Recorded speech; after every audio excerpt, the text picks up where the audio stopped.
자, 오늘은 일간의 근황과 비견급제가 왕한 그런 사주에 대한 얘기를 한번 해볼까 합니다.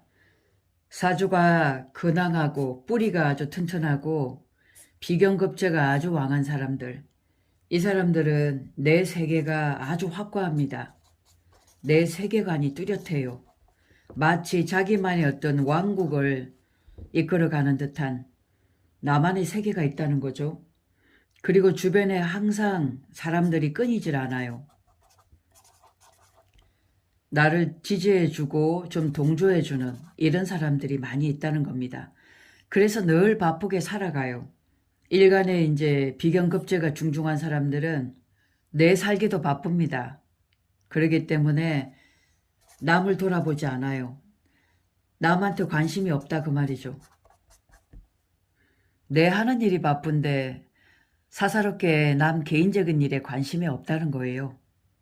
반대로 얘기하면 남이 나에게 뭐 조금이라도 간섭을 한다든가 타치를 한다든가 이런 자체를 용납을 못합니다. 심지어 부모까지도 이래라 저래라 너는 왜 그러냐 이렇게 참견하고 하는 거 있죠. 정말 싫어합니다. 그래서 우리 청소년 반항아들 있죠. 이런 애들이에요. 이런 애들. 누구 말 절대 안 듣습니다. 그래서 우리가 꼴통이란 얘기를 하고 깡패란 소리도 하는 거예요. 자기 친구들과 또 나의 세계에서 너무나 재미있게 삶을 살아가요. 이런 분들은 이미 전생에서 모든 것들을 다 공부하고 왔기 때문에 사회를 어떻게 살아갈지를 누구보다 빠르게 캐치하면서 경쟁력 있게 살아갑니다. 삶을 가장 재미있고 치열하게 살아가는 사람들이 바로 이런 비견급제고 근황들이에요. 그래서 이분들은 내 것, 내 몸이죠. 내 물건들 이런 것들을 굉장히 잘 챙깁니다. 내 몸에 근력에 도움이 된다는 거 뭐 약 같은 거 있잖아. 영양제 이런 거 무지 잘 먹습니다. 요즘에 뭐 근력 운동한다고 운동들 하잖아요. 열심히 잘합니다. 관심이 많아요. 그런 쪽에. 미용 같은데. 그래서 특히 여자분들 같은 경우에는 이렇게 월지에 이제 우리가 겁재가 있다든가 이런 비견겁재가 왕한 사람들은 몸매가 정말 이쁘잖아요. 인물도 빼어나고. 그만큼 경쟁 속에서 경쟁력이 있다는 얘기예요. 그 중에서 튄다는 거거든. 그래서 연예인들도 보면 비견겁재가 중중한 사람들이 남들 눈에도 굉장히 튑니다. 그 속에 살아남아야 되잖아요. 그러니 자기 자신을 더 열심히 가꾼다는 얘기예요. 그래서 이 비견겁제는 남의 삶에 관여하는 거 이런 자체를 하지 않습니다. 두 가지가 있죠. 이거 역시도 비견이 있고 겁제가 있어요. 비견 같은 경우에는 거의 친구고 동료예요. 왜 학교 동창생들 있잖아. 오랫동안 같이 자라오고 살아왔던 그리고 직장에 오래된 내 친구들 이런 사람들이 내 몸과 같다 해가지고 절친해요. 근데 이게 바운더리가 좀 작죠, 그죠? 그 틀 안에서 놀고 있어요. 근데 급제 같은 경우에는 이런 친구들 뿐만이 아니라 내가 몰랐던 상대들 있죠. 이런 사람들하고도 굉장히 친밀해요. 소통이 굉장히 용이해요. 사주에 급제가 있다는 것은 굉장히 다름을 인정합니다. 다름. 너는 그런 환경에서 자랐기 때문에 네 성격을 그렇게 인정한다. 각기 다름을 인정하고 존중한다는 거죠. 그게 비견과는 다르다 그 말이죠. 그러니까 스케일은 급제가 있는 것이 그릇이 더 크다라고 볼 수 있겠죠. 그래서 이렇게 근황하면서 비견 급제가 있으면 특히 비견 급제가 천간에 있으면 내 세력이 있는 겁니다. 내 세력의 동조자가 있는 거예요. 나를 지지해주는 지지자가 있는 거죠. 그래서 무리에 내가 이제 리더자로서 이것을 이끌어갈 수 있는 능력이 되는 겁니다. 사업을 하더라도 아주 큰 사업을 할 수 있겠죠. 자, 이제 지지에 있으면, 지지는 근이잖아요. 뿌리잖아요. 뿌리가 있다는 것은 이런 내 세력의 동조자와 지지자들, 그들을 내가 이끌어 가야 되잖아.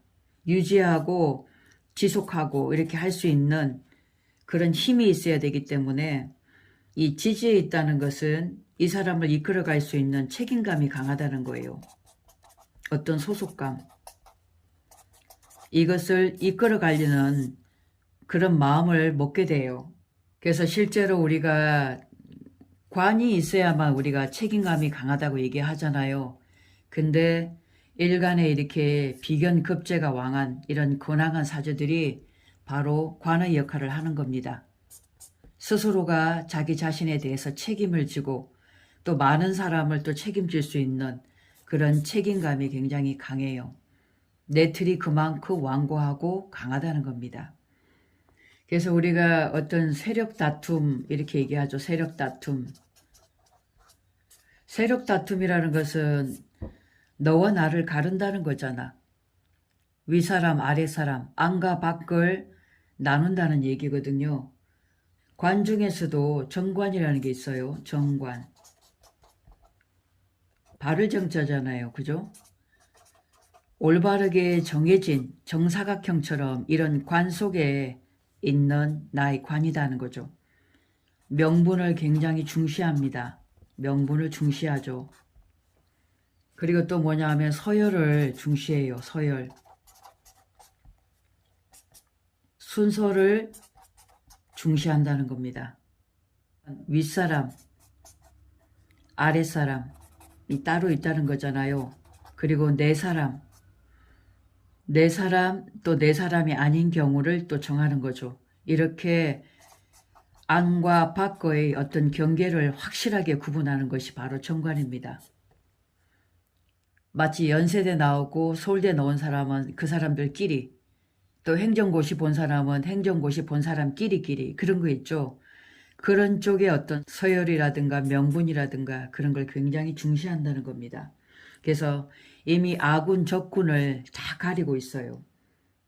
그래서 배신이라는 거, 이런 거 용납 자체를 못하죠. 거기에 비해서 편관이라는 거.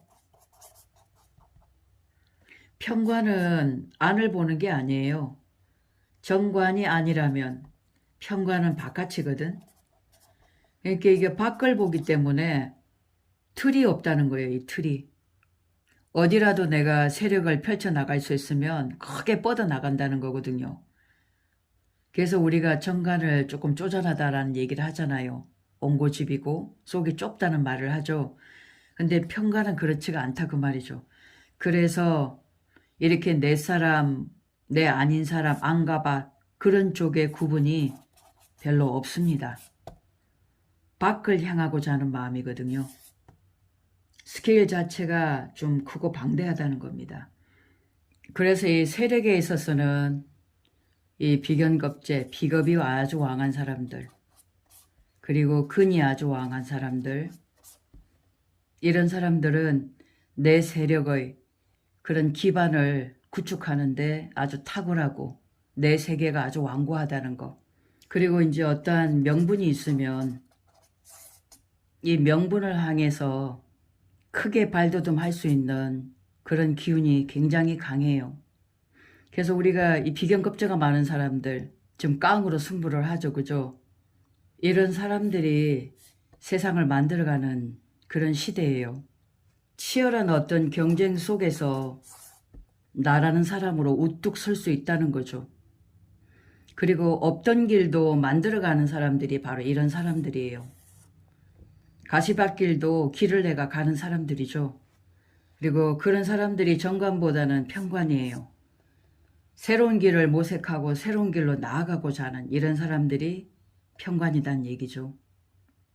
배신은 누가 하느냐? 근이 약한 사람들. 이런 사람들이 여기 갔다 저기 갔다 할 수 있다는 거예요.